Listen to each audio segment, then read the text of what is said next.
ರಾಜ್ಯ ಕಾಂಗ್ರೆಸ್ನಲ್ಲಿ ಕುರ್ಚಿ ಕಿತ್ತಾಟ ಸಿಕ್ಕಾಪಟ್ಟೆ ಜೋರಾಗಿ ನಡೀತಾ ಇದೆ. ಸಿಎಂ ಸಿದ್ದರಾಮಯ್ಯ ಅವರನ್ನೇ ಮುಂದುವರಿಸಬೇಕು ಅಂತ ಕೆಲವರು ಹೇಳಿದ್ರೆ, ಡಿಕೆಶಿ ಸಿಎಂ ಆಗಲಿ ಅಂತ ಇನ್ನು ಕೆಲವರು ಹೇಳ್ತಾ ಇದ್ದಾರೆ. ಇದರ ಮಧ್ಯೆ ಬಿಜೆಪಿ ನಾಯಕರು ಹೊಸದೊಂದು ಬಾಂಬ್ ಸಿಡಿಸಿದ್ದಾರೆ.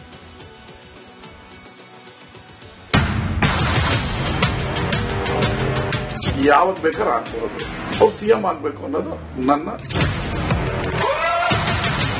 ಹೈಕಮಾಂಡ್. ಚಕ್ಕ ಬಿದ್ರೆ ಚಕ್ಕ, ಬಾರ ಬಿದ್ರೆ ಬಾರ. ಇವತ್ತು ಅವರೆಲ್ಲ ಪ್ರಯತ್ನ ಮಾಡ್ತಾ ಇದ್ದಾರೆ. ಸಿದ್ದರಾಮಯ್ಯರೇ ಮುಂದುವರಿಬೇಕು ಅನ್ನುವಂಥದ್ದು ನನ್ನ ವೈಯಕ್ತಿಕ ಅಭಿಪ್ರಾಯ. ನಮಗ್ ಸಪೋರ್ಟ್ ಮಾಡ್ರಪ್ಪ, ನಮಗ್ ಸಪೋರ್ಟ್ ಮಾಡ್ರಿ ಅಂತ ಹೇಳಿ ಖರೀದಿದಾರಿ ಜೋರು ನಡೆದಿದೆ.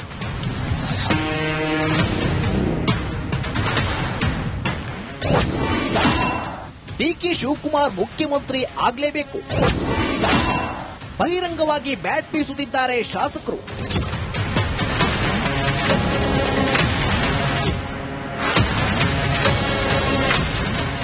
ಕರ್ನಾಟಕದಲ್ಲಿ ಸಿಎಂ ಕುರ್ಚಿ ಗೇಮ್ ಈಗ ಶುರುವಾಗಿದೆ. ಸಿಎಂ ಸ್ಥಾನದಲ್ಲಿ ಸಿದ್ದರಾಮಯ್ಯರನ್ನ ಕೆಳಗಿಳಿಸಿ ಆ ಸ್ಥಾನಕ್ಕೆ ಡಿಕೆ ಶಿವಕುಮಾರನ್ನ ಕೂರಿಸಬೇಕೆಂದು ಕಾಂಗ್ರೆಸ್ ಶಾಸಕರು ಈಗ ಒಬ್ಬೊಬ್ಬರಾಗಿ ಆಗ್ರಹಿಸುತ್ತಿದ್ದಾರೆ. ಒಬ್ಬೊಬ್ಬರೇ ಶಾಸಕರು ಡಿಕೆ ಶಿವಕುಮಾರ್ ಪರವಾಗಿ ಧ್ವನಿ ಎತ್ತಿದ್ದಾರೆ.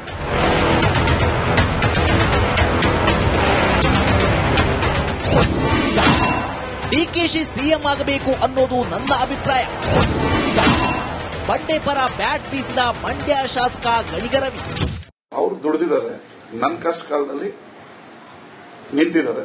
ಅವ್ರು ಸಿಎಂ ಆಗಬೇಕು ಅನ್ನೋದು ನನ್ನ ಮನದ ಹೃದಯದ ಭಾವನೆ. ಯಾವಾಗ ಬೇಕಾದ್ರೆ ಆಗ್ಬಹುದು. ಈಗ ಸಿದ್ದರಾಮಯ್ಯ ಸಾಹೇಬರು ಒಳ್ಳೆ ಕೆಲಸ ಮಾಡ್ತಾ ಇದ್ದಾರೆ. ಕೊಟ್ಟ ಮಾತಿನಂತೆ ನಡ್ಕೊಂಡಿದ್ದಾರೆ. ಗ್ಯಾರಂಟಿಗಳನ್ನೆಲ್ಲ ಜನ ಕೊಟ್ಟಿದ್ದಾರೆ. ಅವ್ರನ್ನ ತೆಗೆದು ನಾವು ಇನ್ನೊಬ್ರು ಮಾಡಿ ಅಂತ ಹೇಳಿದಲ್ಲ. ಹೈಕಮಾಂಡ್ ಯಾವಾಗ ಬೇಕಾದ್ರೂ ಏನ್ ಬೇಕಾದ್ರೂ ನಿರ್ಧಾರ ಮಾಡಬಹುದು. ಇದು ನಮ್ಮ ಹೈಕಮಾಂಡ್ ಪಕ್ಷ. ಹೈಕಮಾಂಡ್ ಏನ್ ನಿರ್ಧಾರ ಮಾಡ್ತಾರೋ ಅದಕ್ಕೆ ಎಲ್ಲರೂ ಬದ್ಧ. ಗೊಂದಲ ಇತ್ಯರ್ಥ ಮಾಡಿ ಎಂದ ಬಾಲಕೃಷ್ಣ. ಕನ್ನಡದಲ್ಲೇ ಹೇಳಿದ್ದೀನಿ, ಗೊಂದಲ ಆಗಿರೋದಕ್ಕೆ ಒಂದು ಅಂತಿಮ ತೆರೆ ಕೊಡಬೇಕು ಹೈಕಮಾಂಡ್ ಅಂತ ಹೇಳಿದ್ದೀನಿ. ಕಾಂಗ್ರೆಸ್ನಲ್ಲಿ ಹೈಕಮಾಂಡ್ ಅಂತಿಮ ತೀರ್ಮಾನ ಮಾಡ್ತದೆ. ನಂಬರ್ಸ್ ಮೇಲೆ ತೀರ್ಮಾನ ಆಗಲ್ಲ. ಇದು ಅಂತಿಮವಾಗಿ ಹೈಕಮಾಂಡ್ ಯಾರನ್ನ ಆಗ್ಬೇಕು ಅಂತೇಳಿ ತೀರ್ಮಾನ ಮಾಡ್ತದೆ, ಆ ತೀರ್ಮಾನ ಆಗ್ತದೆ. ಈಗ ನೀವು ಅನೇಕ ಬಾರಿ ಹೈಕಮಾಂಡ್ ತೀರ್ಮಾನಗಳನ್ನ ನೀವೆಲ್ಲ ನೋಡಿದ್ರೆ ಹಿಂದೆ ಕಾಂಗ್ರೆಸ್ನಲ್ಲಿ. ಅದರಿಂದ ಈಗ ಹೈಕಮಾಂಡ್ ಚಕ್ಕ ಬಿದ್ರೆ ಚಕ್ಕ, ಬಾರ ಬಿದ್ರೆ ಬಾರ. ದೊಡ್ಡ ಬದಲಾವಣೆ ಆದರೂ ಆಗಬಹುದು. 2.5 ವರ್ಷ ಆಗಿದೆ. ಹೈಕಮಾಂಡ್ ಹತ್ರ ಪ್ರಸ್ತಾವನೆ ಮಾಡ್ತೀನಿ, ಅವರು ಅವಕಾಶ ಕೊಟ್ಟಿದ್ರೆ ನಾನು ಅದನ್ನ ರಿಷಫಲ್ ಮಾಡ್ತೀನಿ ಅಂತ ಒಂದು ಮುಖ್ಯಮಂತ್ರಿಗಳು ಹೇಳಿದ್ದಾರೆ. ಅವರ ಇರುವಂತ ಮಾತುಗಳಿಂದ ಸಹಜವಾಗಿ ಇವತ್ತು ಅವರೆಲ್ಲ ಪ್ರಯತ್ನ ಮಾಡ್ತಾ ಇದ್ದಾರೆ. 5 ವರ್ಷ ಸಿದ್ದರಾಮಯ್ಯ ಸಿಎಂ ಆಗಿರಬೇಕು.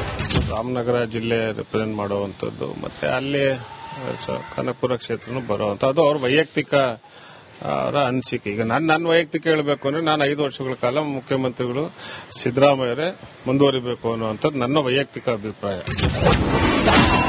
ಕಾಂಗ್ರೆಸ್ನಲ್ಲಿ ಶಾಸಕರ ಖರೀದಿ ಭರಾಟೆ ಶುರುವಾಗಿದೆ. ಮುಖ್ಯಮಂತ್ರಿ ಕರಿಸಿ ಮಾತಾಡೋದು, ಉಪಮುಖ್ಯಮಂತ್ರಿ ಎಂಎಲ್ಎಗಳ ಮನೆಗೆ ಹೋಗಿ ನಮಗ್ ಸಪೋರ್ಟ್ ಮಾಡ್ರಪ್ಪ, ನಮಗ್ ಸಪೋರ್ಟ್ ಮಾಡ್ರಿ ಅಂತ ಹೇಳಿ ಖರೀದಿದಾರಿ ಜೋರು ನಡೆದಿದೆ. ಸಿಕ್ಕಾಪಟ್ಟಿ ಖರೀದಿ ಆಗ್ತಾ ಇದೆ. ಬುಕ್ ಆಗಿದ್ದಾವೆ. ಅವ್ರಿಗೆಲ್ಲಾ ರೀತಿಯ ವ್ಯವಸ್ಥೆಗಳ ಮಾಡ್ತಾ ಇದ್ದಾರೆ. ಅಲ್ಲೇ ಎಲ್ಲಾ ರೀತಿಯ ವ್ಯವಸ್ಥೆಗಳು ಹೋಟೆಲ್ ರೂಮ್ದಲ್ಲಿ. ನಾನ್ ಕಡೆ ಬರ್ರಿ, ನಿನ್ ಕಡೆ ಬರ್ರಿ, ಯಾರ ಕಡೆ ಯಾರು ಜಾಸ್ತಿ ಆಗೋದ ನೋಡ್ಕೊಂಡು ಹೋಗ್ತಾ ಇದ್ದಾರೆ ಎಂಎಲ್ಎಗಳು.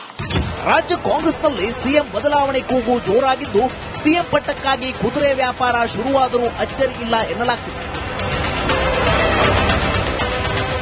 Bureau report, Republic Kannada. ರಾಜ್ಯ ಕಾಂಗ್ರೆಸ್ನಲ್ಲಿ ಕುರ್ಚಿ ಕಿತ್ತಾಟ ಸಿಕ್ಕಾಪಟ್ಟೆ ಜೋರಾಗಿ ನಡೀತಾ ಇದೆ. ಸಿಎಂ ಸಿದ್ದರಾಮಯ್ಯ ಅವರನ್ನೇ ಮುಂದುವರಿಸಬೇಕು ಅಂತ ಕೆಲವರು ಹೇಳಿದ್ರೆ, ಡಿಕೆಶಿ ಸಿಎಂ ಆಗಲಿ ಅಂತ ಇನ್ನು ಕೆಲವರು ಹೇಳ್ತಾ ಇದ್ದಾರೆ. ಇದರ ಮಧ್ಯೆ ಬಿಜೆಪಿ ನಾಯಕರು ಹೊಸದೊಂದು ಬಾಂಬ್ ಸಿಡಿಸಿದ್ದಾರೆ.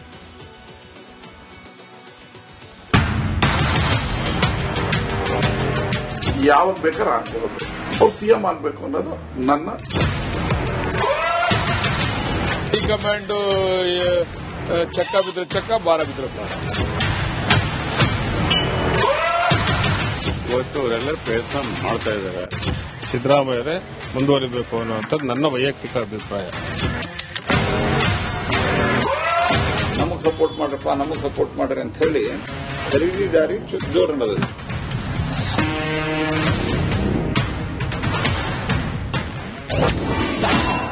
ಡಿಕೆ ಶಿವಕುಮಾರ್ ಮುಖ್ಯಮಂತ್ರಿ ಆಗಲೇಬೇಕು. ಬಹಿರಂಗವಾಗಿ ಬ್ಯಾಟ್ ಬೀಸುತ್ತಿದ್ದಾರೆ ಶಾಸಕರು.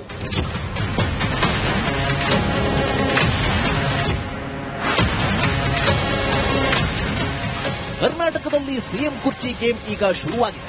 ಸಿಎಂ ಸ್ಥಾನದಲ್ಲಿ ಸಿದ್ದರಾಮಯ್ಯರನ್ನ ಕೆಳಗಿಳಿಸಿ ಆ ಸ್ಥಾನಕ್ಕೆ ಡಿಕೆ ಶಿವಕುಮಾರನ್ನ ಕೂರಿಸಬೇಕೆಂದು ಕಾಂಗ್ರೆಸ್ ಶಾಸಕರು ಈಗ ಒಬ್ಬೊಬ್ಬರಾಗಿ ಆಗ್ರಹಿಸುತ್ತಿದ್ದಾರೆ. ಒಬ್ಬೊಬ್ಬರೇ ಶಾಸಕರು ಡಿಕೆ ಶಿವಕುಮಾರ್ ಪರವಾಗಿ ಧ್ವನಿ ಎತ್ತಿದ್ದಾರೆ.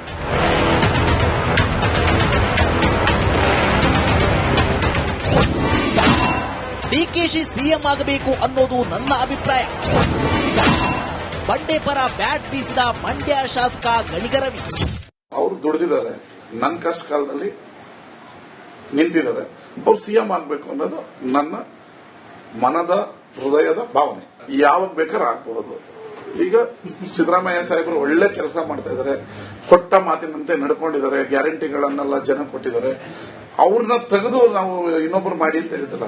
ಹೈಕಮಾಂಡ್ ಯಾವಾಗ ಬೇಕಾದ್ರೂ ಏನ್ ಬೇಕಾದ್ರೂ ನಿರ್ಧಾರ ಮಾಡಬಹುದು. ಇದು ನಮ್ಮ ಹೈಕಮಾಂಡ್ ಪಕ್ಷ. ಹೈಕಮಾಂಡ್ ಏನ್ ನಿರ್ಧಾರ ಮಾಡ್ತಾರೋ ಅದಕ್ಕೆ ಎಲ್ಲರೂ ಬದ್ಧ. ಗೊಂದಲ ಇತ್ಯರ್ಥ ಮಾಡಿ ಎಂದ ಬಾಲಕೃಷ್ಣ. ಕನ್ನಡದಲ್ಲೇ ಹೇಳಿದ್ದೀನಿ, ಗೊಂದಲ ಆಗಿರೋದಕ್ಕೆ ಒಂದು ಅಂತಿಮ ತೆರೆ ಕೊಡಬೇಕು ಹೈಕಮಾಂಡ್ ಅಂತ ಹೇಳಿದ್ದೀನಿ. ಕಾಂಗ್ರೆಸ್ನಲ್ಲಿ ಹೈಕಮಾಂಡ್ ಅಂತಿಮ ತೀರ್ಮಾನ ಮಾಡ್ತದೆ, ನಂಬರ್ಸ್ ಮೇಲೆ ತೀರ್ಮಾನ ಆಗಲ್ಲ. ಇದು ಅಂತಿಮವಾಗಿ ಹೈಕಮಾಂಡ್ ಯಾರನ್ನ ಆಗ್ಬೇಕು ಅಂತೇಳಿ ತೀರ್ಮಾನ ಮಾಡ್ತದೋ ಆ ತೀರ್ಮಾನ ಆಗ್ತದೆ. ಈಗ ನೀವು ಅನೇಕ ಬಾರಿ ಹೈಕಮಾಂಡ್ ತೀರ್ಮಾನಗಳನ್ನ ನೀವೆಲ್ಲ ನೋಡಿದಿರ ಹಿಂದೆ ಕಾಂಗ್ರೆಸ್ನಲ್ಲಿ. ಅದರಿಂದ ಈಗ ಹೈಕಮಾಂಡ್ ಚಕ್ಕ ಬಿದ್ರೆ ಚಕ್ಕ, ಭಾರ ಬಿದ್ರೆ ಭಾರ. ದೊಡ್ಡ ಬದಲಾವಣೆ ಆದರೂ ಆಗಬಹುದು. 2.5 ವರ್ಷ ಆಗಿದೆ. ಹೈಕಮಾಂಡ್ ಹತ್ರ ಪ್ರಸ್ತಾವನೆ ಮಾಡ್ತೀನಿ, ಅವರು ಅವಕಾಶ ಕೊಟ್ಟಿದ್ರೆ ನಾನು ಅದನ್ನ ರಿಷಫಲ್ ಮಾಡ್ತೀನಿ ಅಂತ ಒಂದು ಮುಖ್ಯಮಂತ್ರಿಗಳು ಹೇಳಿದ್ದಾರೆ. ಅವರ ಇರುವಂತ ಮಾತುಗಳಿಂದ ಸಹಜವಾಗಿ ಇವತ್ತು ಅವರೆಲ್ಲ ಪ್ರಯತ್ನ ಮಾಡ್ತಾ ಇದ್ದಾರೆ. 5 ವರ್ಷ ಸಿದ್ದರಾಮಯ್ಯ ಸಿಎಂ ಆಗಿರಬೇಕು. ರಾಮನಗರ ಜಿಲ್ಲೆ ರಿಪ್ರೆಸೆಂಟ್ ಮಾಡುವಂತದ್ದು, ಮತ್ತೆ ಅಲ್ಲಿ ಕನಕಪುರ ಕ್ಷೇತ್ರನೂ ಬರುವಂತ, ಅದು ಅವ್ರ ವೈಯಕ್ತಿಕ ಅವರ ಅನಿಸಿಕೆ. ಈಗ ನನ್ನ ವೈಯಕ್ತಿಕ ಹೇಳಬೇಕು ಅಂದ್ರೆ ನಾನು 5 ವರ್ಷಗಳ ಕಾಲ ಮುಖ್ಯಮಂತ್ರಿಗಳು ಸಿದ್ದರಾಮಯ್ಯರೇ ಮುಂದುವರಿಬೇಕು ಅನ್ನುವಂಥದ್ದು ನನ್ನ ವೈಯಕ್ತಿಕ ಅಭಿಪ್ರಾಯ. ಕಾಂಗ್ರೆಸ್ನಲ್ಲಿ ಶಾಸಕರ ಖರೀದಿ ಭರಾಟೆ ಶುರುವಾಗಿದೆ. ಮುಖ್ಯಮಂತ್ರಿ ಕರೆಸಿ ಮಾತಾಡೋದು, ಉಪಮುಖ್ಯಮಂತ್ರಿ ಎಂಎಲ್ಎಗಳ ಮನೆಗೆ ಹೋಗಿ ನಮಗ್ ಸಪೋರ್ಟ್ ಮಾಡ್ರಿ ಅಂತ ಹೇಳಿ ಖರೀದಿದಾರಿ ಜೋರು ನಡೆದಿದೆ. ದಿಕ್ಕಾಪಟ್ಟಿ ಖರೀದಿ ಆಗ್ತಾ ಇದೆ. ಬುಕ್ ಆಗಿದ್ದಾವೆ. ಅವರು ಎಲ್ಲಾ ರೀತಿಯ ವ್ಯವಸ್ಥೆಗಳ ಮಾಡ್ತಾ ಇದ್ದಾರೆ. ಅಲ್ಲೇ ಎಲ್ಲಾ ರೀತಿಯ ವ್ಯವಸ್ಥೆಗಳು ಹೋಟೆಲ್ ರೂಮ್ದಲ್ಲಿ ನಾನ್ ಕಡೆ ಬರ್ರಿ, ನಿನ್ ಕಡೆ ಬರ್ರಿ, ಯಾರ ಕಡೆ ಎಷ್ಟು ಜಾಸ್ತಿ ಆಗೋದು ನೋಡ್ಕೊಂಡು ಹೋಗ್ತಾ ಇದ್ದಾರೆ ಎಂಎಲ್ಎಗಳು. ರಾಜ್ಯ ಕಾಂಗ್ರೆಸ್ನಲ್ಲಿ ಸಿಎಂ ಬದಲಾವಣೆ ಕೂಗು ಜೋರಾಗಿದ್ದು, ಸಿಎಂ ಪಟ್ಟಕ್ಕಾಗಿ ಕುದುರೆ ವ್ಯಾಪಾರ ಶುರುವಾದರೂ ಅಚ್ಚರಿ ಇಲ್ಲ ಎನ್ನಲಾಗ್ತಿದೆ.